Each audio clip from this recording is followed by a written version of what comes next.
Buwan, Naganda pa kayo sa gabi? salamat po. Ako po si Marina Buwan, taga CGPMI. Ang akin pong passage ay manggagaling sa Matthew 7:1-6. Ang title po nito ay Mirror, Mirror on the Wall, Who's the Judge of Them All? Ginawa ko pong pamilyar sa atin ang titulo dahil halos lahat po tayo ay humaharap sa salamin. Sino po ba sa atin ang hindi lumalabas ng bahay nang hindi humaharap sa salamin? Hindi po ba? Bago tayo lumabas ng bahay, tinitignan muna natin ang sarili natin sa salamin, kung maayos ba ang damit natin, ang buhok natin, at syempre ang mukha natin. At syempre, kung ano pa ang depende, kung ano ang gusto natin sa sarili natin, gusto muna natin makita sa salamin. Bakit po natin ginagawa yon? Dahil ang gusto natin ay maging maayos ang paningin ng kapwa natin sa atin. Sa text po natin sa Matthew 7:1-6, ito po yon. Itinuturo ng ating Panginoong Hesus ang tamang pananaw upang ang tamang pananaw sa sarili natin upang maging tama rin ang pananaw natin sa kapwa natin. Hatiin po natin sa dalawa ang mga verses na ito. Ang verse 1-5 po, pinapaalalahanan tayo ng ating Panginoong Hesus na huwag tayong maging bulag sa sarili nating pagkakamali habang sinisilip natin ang pagkakamali ng kapwa natin. Kung sa verse 1-5 po ay pinapaalalahanan tayo na huwag maging bulag. Sa verse 6 naman po ay pinapaalalahanan tayo na maging matalas ang ating mga mata o maging mapagmasid sa binabahaginan ng salita ng Diyos. Ang verse po na ito ay tumatalakay tungkol po sa discernment o ang abilidad sa pagsuri o pagkilala. Punta na po tayo sa verse 1. Sinabi po sa verse 1, huwag niyong hatulan ang inyong kapwa upang hindi kayo hatulan ng Panginoon. Ano po ba ang ibig sabihin ng hatulan? Sa English po, judge. Ang ibang ibig sabihin po nito sa Tagalog, paghusga, pag-usisa, at pagkondina. Tinuturoan po tayo ng ating Panginoong Hesus na huwag humatol. Kung naalala po natin ang talinghaga ng Pariseyo at Publikano, nung nananalangin po ang Pariseyo, anong sinabi niya sa ating Panginoong Diyos? Panginoon, mabuti na lamang at hindi ako naging katulad ng iba dyan. Mapagpaimbabaw, mga ngalunya, o tulad ng publikanong ito. Sa pagturo pa lamang natin ng daliri natin, mas matindi pa po tayo sa tinuturo natin. Dahil tatlo po ang nakaharap sa atin, di po ba? Mas matindi tayo. Hindi po inaalis ng ating Panginoong Hesus ang humatol. Ngunit ang tamang paghatol ng isang Kristiyano ay kung ano ang tama at kung ano ang mali. Kung ano ang kasalanan at hindi kasalanan.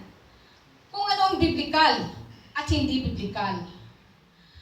Ang hindi tamang paghatol ng isang tunay na Kristiyano ay tinatawag na self-righteous o sariling kabutihan, sariling kabaitan, o sariling katwiran.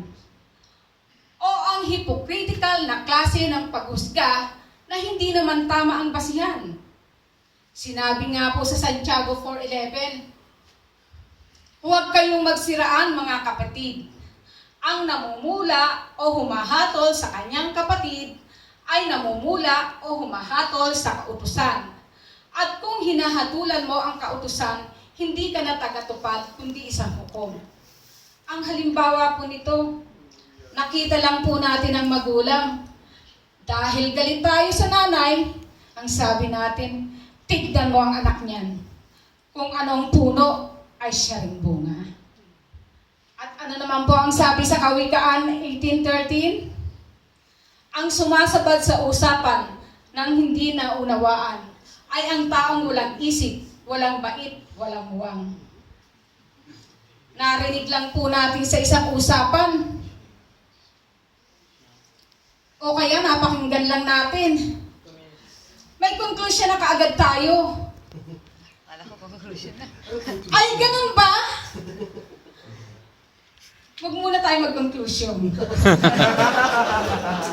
Sabi, ganun ba? Ay, oo nga. Hindi pa naman tayo sigurado. May conclusion na kaagad tayo. Di ba? Hindi tayo dapat humatol. Kung narinig lang natin sa isang usapan o napakinggan lang. O kaya galit lang tayo sa isang tao. O kaya naman, inis lang tayo sa isang tao. Hindi tayo dapat humusga dahil ang sabi po sa verse 2, sapagkat huhatulan tayo ng Diyos ayon sa hatol na inihatol ninyo sa iba. Ang panukat ninyo sa iba ay siya rin ipanunukat sa inyo. Kung tayo po ay naging mapanghusga, ganyan din po ito ibabalik sa atin. Kung paano tayo humusga, ganun din po ang basihan na gagawin sa atin ng ating Panginoong Hesus.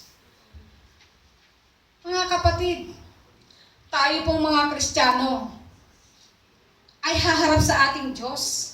Ito po ay ang tinatawag na bimasi. Kung ano ang nagawa natin nung tayo ay naging isang tunay na Kristiyano. Tunay na Kristiyano nga tayo? Tunay na Kristiyano pa tayo? Pero panay naman ang husga natin na mali ang basihan. Hindi tayo tunay na Kristiyano nun. Ang tunay na Kristiyano ay alam ang ibig sabihin ng grasya o pagpapala. Dahil po sa grasya ng ating Panginoong Hesus, natanggap ng tao ang pagpapala. Kaya wala tayong karapatang humusga. Sino po ba lamang may karapatang humusga? Walang iba kundi ang ating Panginoong Hesus lamang. Dahil nakasulat po yan sa Juan 5:22. Hindi humahatol kanino man ang Ama, ibinigay niya sa anak ang buong kapangyarihang humatol. Ano po ang sabi sa verse 3? Conclusion na po tayo.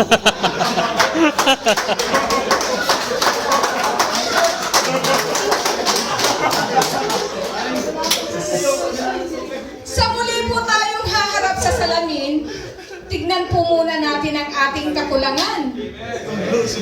Dati po, ang tingin ko kasarili ko, ang tangkad ko eh.